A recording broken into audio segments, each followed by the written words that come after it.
Hi friends, ನಮಸ್ತೆ. ಮಕ್ಕಳು ಸ್ಕೂಲಿಂದ ಬರೋ ಟೈಮ್ ಆಯಿತು. ಅವ್ರಿಗೆ ತಿನ್ನೋದಕ್ಕೆ ಏನಾದರೂ ಮಾಡಿಕೊಡೋಣ ಅಂತ ಅಂದ್ಕೊತಿದ್ದೆ. ಮನೇಲಿ ನೆನೆಸಿರುವಂಥ ಹೆಸರು ಕಾಳಿತ್ತು. ಸ್ವಲ್ಪ ಹೆಸರು ಕಾಳು ಡ್ರೈ ರೋಸ್ಟ್ ಮಾಡಿಕೊಡೋಣ ಅಂತ ಅಂದ್ಬಿಟ್ಟು ತವನ ಕಾಯೋದಕ್ಕಿಟ್ಟು ಹೆಸರು ಕಾಳನ್ನ ಅದ್ರ ಮೇಲೆ ಹಾಕ್ಕೊಂಡು ಸ್ಪ್ರೆಡ್ ಮಾಡ್ಕೊಳ್ತೀನಿ. ಈ ರೀತಿ ರುಚಿಗೆ ಬೇಕಾದಷ್ಟು ಉಪ್ಪು ಮತ್ತು ಖಾರದ ಪುಡಿನ ಈ ರೀತಿ ಎಲ್ಲ ಕಡೆ ಉದುರಿಸ್ಕೊಳ್ತೀನಿ. ಈ ರೀತಿ ಹಾಕ್ಕೊಂಡು ಇದ್ರ ಮೇಲೆ ಒಂದು ಸ್ಪೂನ್ ಬೆಣ್ಣೆ ಅಥವಾ ತುಪ್ಪ ಏನು ಬೇಕಾದರೂ ಹಾಕ್ಕೊಳ್ಬೋದು. ನಾನು ಬೆಣ್ಣೆ ಇತ್ತು ಅಂದ್ಬಿಟ್ಟು ಒಂದು ಸ್ಪೂನ್ ಬೆಣ್ಣೆನ ಹಾಕ್ಕೊಳ್ತಾ ಇದ್ದೀನಿ.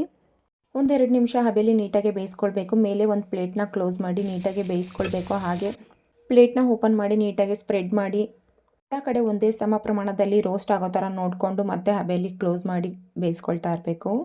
ಈ ರೀತಿ ನಾನು ಒಂದೆರಡರಿಂದ ಮೂರು ಸತಿ ನೀಟಾಗಿ ಕ್ಲೋಸ್ ಮಾಡಿ ಓಪನ್ ಮಾಡಿ ಕೈ ಆಡಿಸಿ ನೀಟಾಗಿ ರೋಸ್ಟ್ ಮಾಡ್ಕೊಂಡಿದ್ದೀನಿ.